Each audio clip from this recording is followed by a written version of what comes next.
Bonjour Monsieur Jospin.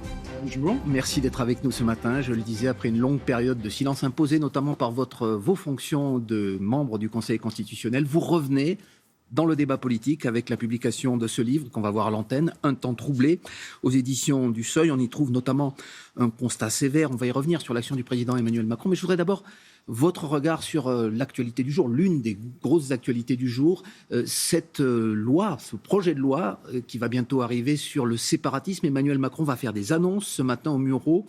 Est-ce que vous considérez qu'il y a une nécessité, voire une urgence à légiférer dans ce domaine ?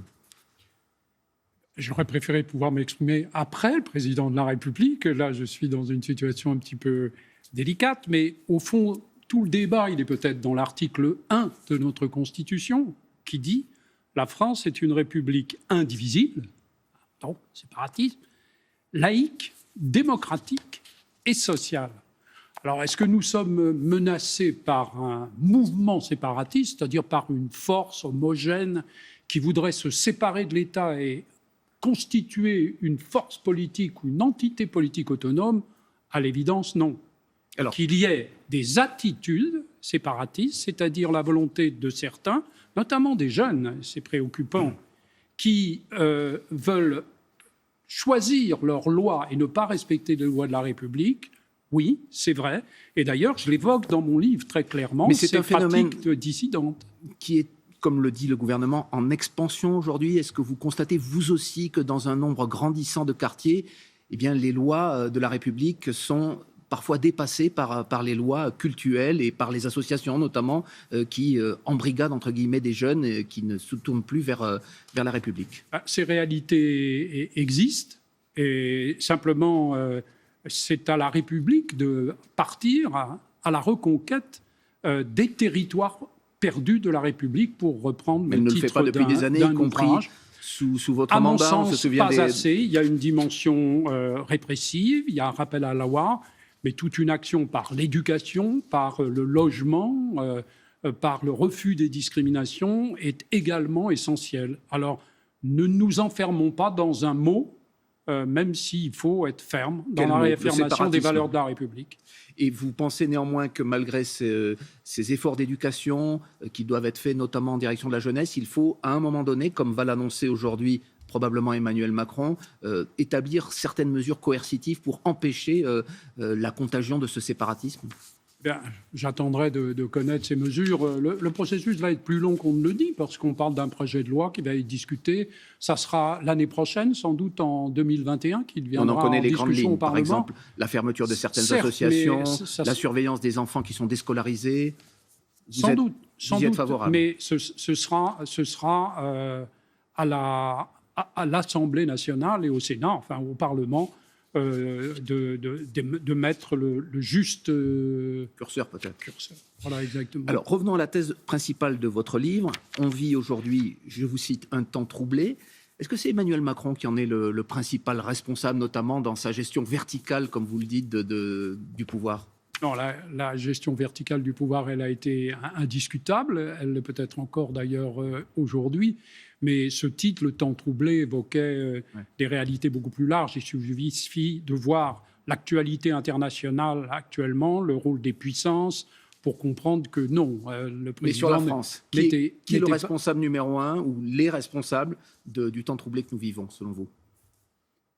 Eh bien, je pense qu'il y a un système politique qui a été changé, mis à terre en 2017, fondé sur l'alternance d'un grand parti de gauche et d'un grand parti de droite républicaine, et que n'a pas été mis en place un système politique stable, et que c'est une partie de l'explication des troubles d'aujourd'hui. Ce serait quoi un système politique stable, Lionel Jospin?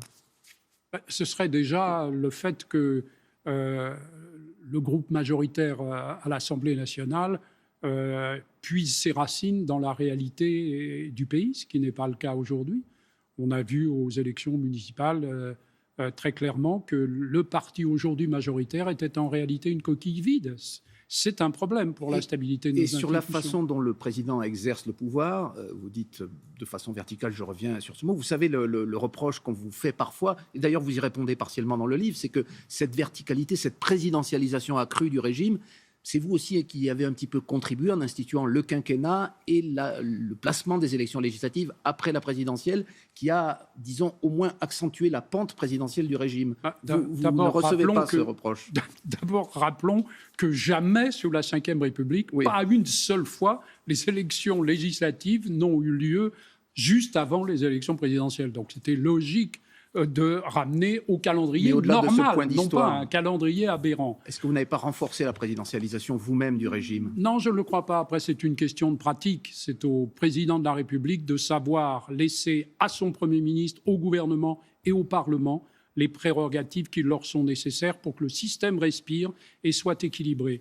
Il est difficile de comprendre que des présidents devenus impopulaires très vite ne le seraient plus si on disait aux Français « ils sont impopulaires, mais on va les garder encore plus longtemps », c'est-à-dire 7 ans et non pas 5 ans. Quel est votre regard sur le tournant qui a été opéré avec la crise du Covid-19, qui est toujours dans l'actualité ? On apprend ce matin que Donald Trump est testé positif. Est-ce que vous sentez, vous, qu'il y a eu un monde d'après, notamment dans la façon dont le pouvoir a été exercé par Emmanuel Macron et le gouvernement, et les mesures qui ont été prises ? Remarque en passant, je souhaite à Donald Trump, évidemment, de bien récupérer sa santé, mais on est toujours attrapé par ces dénis, finalement.